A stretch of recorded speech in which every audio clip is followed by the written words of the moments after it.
দর্শক দেখুন কি অবস্থা। 4 মাস পরে শুনানির জন্য উঠেও সুপ্রিম কোর্টে স্থগিত ডিএ মামলা। আজকেও শুনানি হয়নি। নতুন তারিখ দেবে শীর্ষ আদালত। তার মানে ফের সেই তারিখ পে তারিখ। প্রিয় দর্শক, আমি শফিকুল ইসলাম এবং আপনারা দেখছেন আরামবাগ টিভি।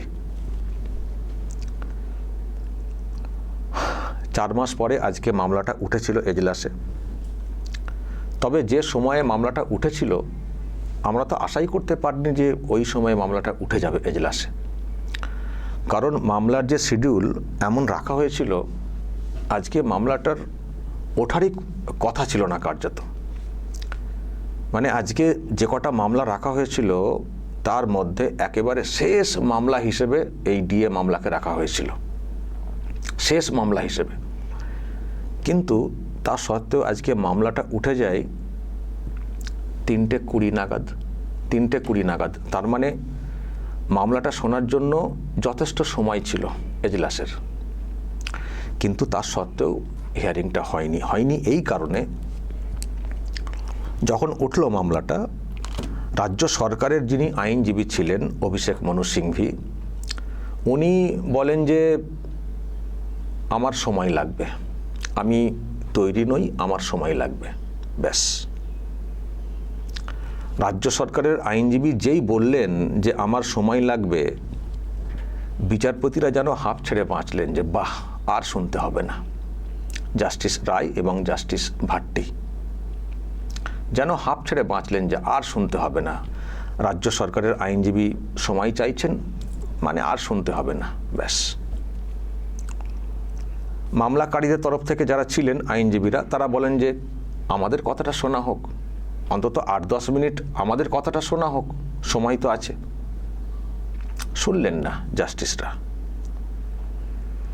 যখন তারা শুনতে চাইছিলেন না, তখন মামলাকারীদের যারা ছিলেন তারা বলেন যে তাহলে কাছাকাছি একটা ডেট দেওয়া হোক, কাছাকাছি ডেট।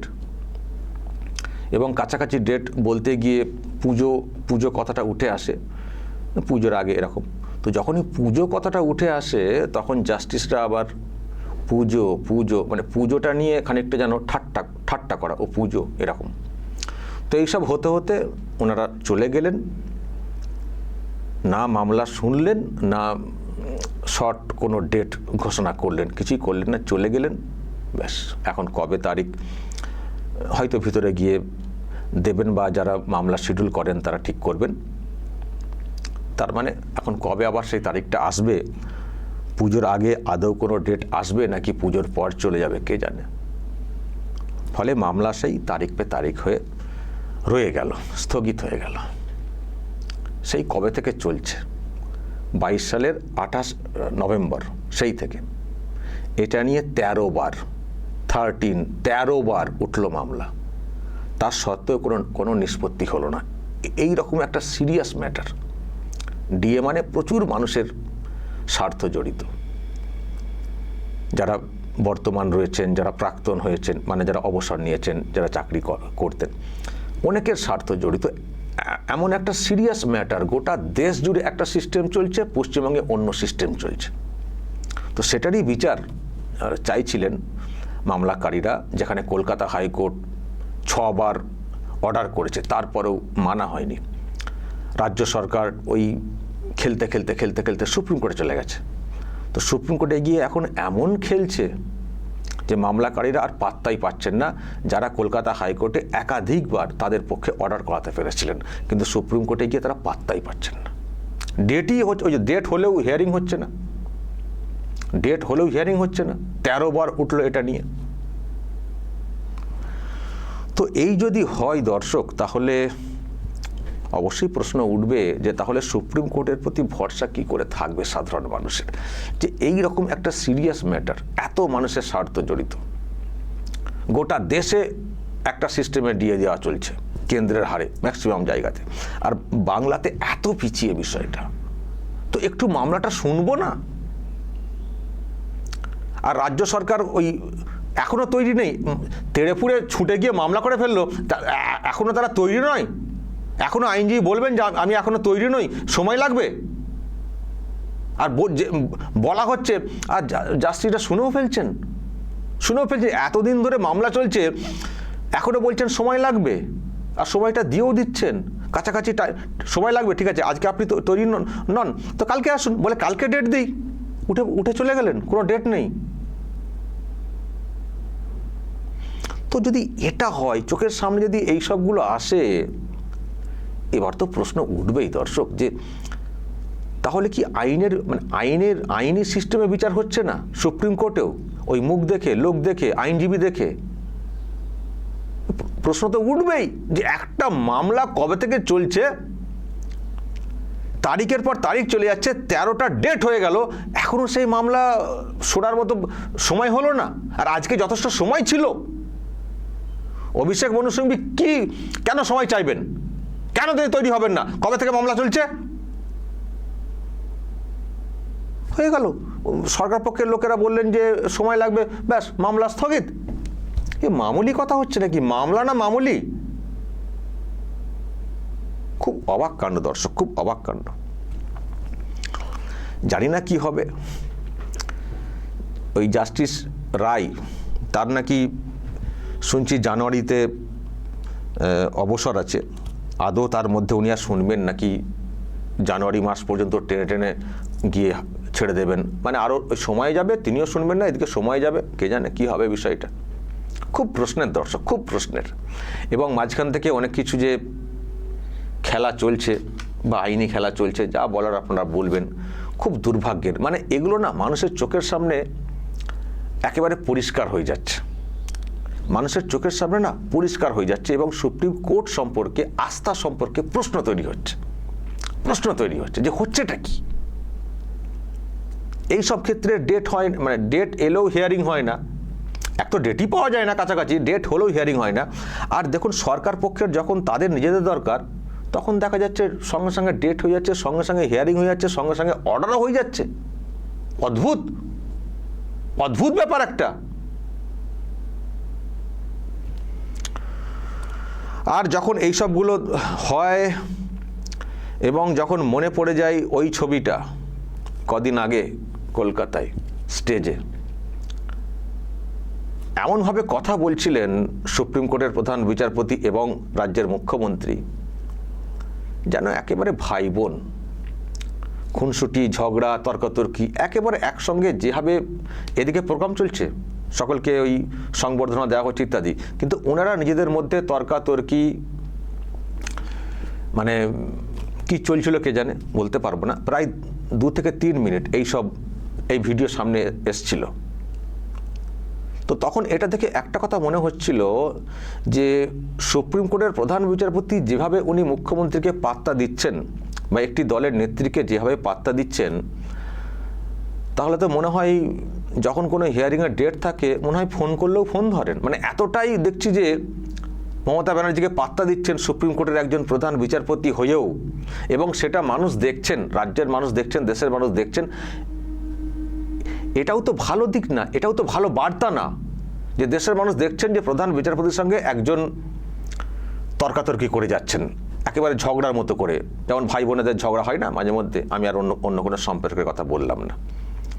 তো এমন করছেন তারা, প্রোগ্রাম তখন রানিং, একটা আইনি কি একটা প্রোগ্রাম হচ্ছিল, সভা হচ্ছিল, প্রোগ্রাম রানিং, ওদিকে সব ফুল টুল সব দেওয়া হচ্ছে, আর ওনারা মঞ্চে তর্কাতর্কি করতে ব্যস্ত।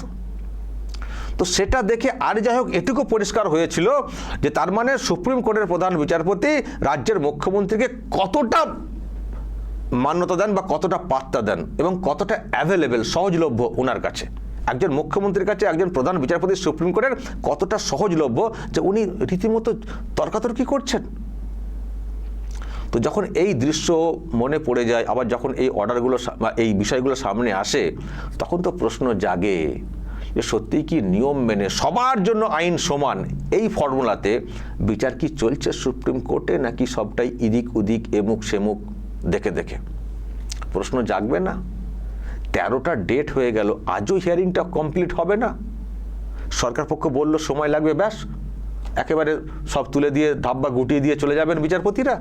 বলতে খারাপ লাগছে, কিন্তু বলতে বাধ্য হচ্ছি, সুপ্রিম কোর্টের এই অবস্থা থেকে বলতে বাধ্য হচ্ছে।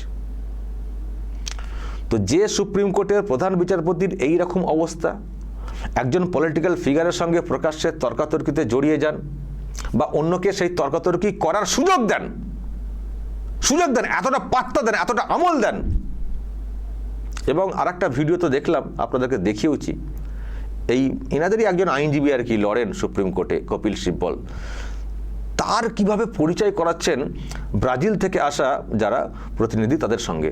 প্রধান বিচারপতি ইনি হচ্ছেন ডিস্টিংগুইশড লয়ার, বিরাট একেবারে মাপের লয়ার, পার্লামেন্টের মেম্বার, বার কাউন্সিলের প্রেসিডেন্ট, এমনভাবে মানে পরিচয় করাচ্ছেন। তখনই আমি বলেছিলাম ভিডিওটা দেখে, এ তো বুঝতে পারছি না যে কে সুপ্রিম কোর্টের প্রধান বিচারপতি, ডিওয়াই চন্দ্রচূড় না কপিল সিব্বল।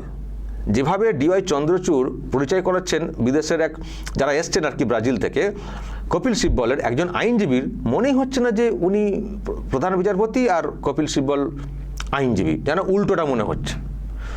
তো সেই সব দৃশ্য সামনে এসছে। তো এই সব দেখে শুনে না, আর এবং সেই সঙ্গে এই রিপোর্ট, এই হিয়ারিং স্থগিত হয়ে যাওয়া, রায় হওয়া, হয়তো কিছু কিছু ক্ষেত্রে হয়তো উল্টো দিকে যায়, কিন্তু ম্যাক্সিমাম ক্ষেত্রে যা দেখছি, দর্শক এটুকু বলতে পারি, এ কিন্তু সুপ্রিম কোর্টের জন্য ভালো না, মানুষের আস্থা ফেরানোর জন্য বা আস্থা বজায় রাখার জন্য কিন্তু ভালো না, ভালো লাগছে না।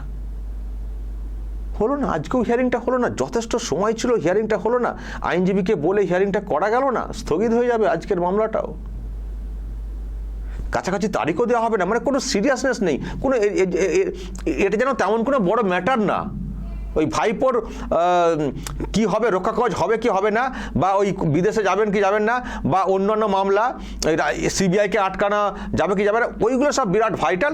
ও বললেই একেবারে ডেট হয়ে যায়, বললেই হিয়ারিং শুরু হয়ে যায়, বললেই একেবারে গুরুত্ব দিয়ে হিয়ারিং করতে বসে যান বিচারপতিরা। অদ্ভুত লাগছে দর্শক, অদ্ভুত লাগছে যে কি হচ্ছে, কোত্থেকে হচ্ছে।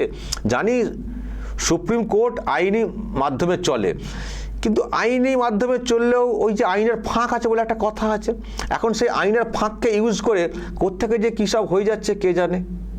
আর এই ফাঁক ফোকরগুলো দেখার দায়িত্ব কার? সুপ্রিম কোর্টের যিনি দায়িত্বে রয়েছেন তার ফাঁক ফোকর দেখা উচিত। যখন এত কিছু হচ্ছে, এবং আমি শুনছিলাম যারা অবসর নিয়েছেন, অনেক দিন অবসর নিয়েছেন, তারাও চিঠি করেছেন সুপ্রিম কোর্টে যে এই মামলাটা একটু শোনা হোক। অনেকে চিঠি করেছেন একসঙ্গে যে এই নিয়ে একটা সংগঠন মামলা করেছে, একটু কাইন্ডলি শোনা হোক মামলাটা, একটু নিষ্পত্তি করা হোক, কোর্ট যা বলবে সেটাই মেনে নেব। তারপরেও কোনো গুরুত্ব নেই মামলাটার, কোনো গুরুত্ব নেই।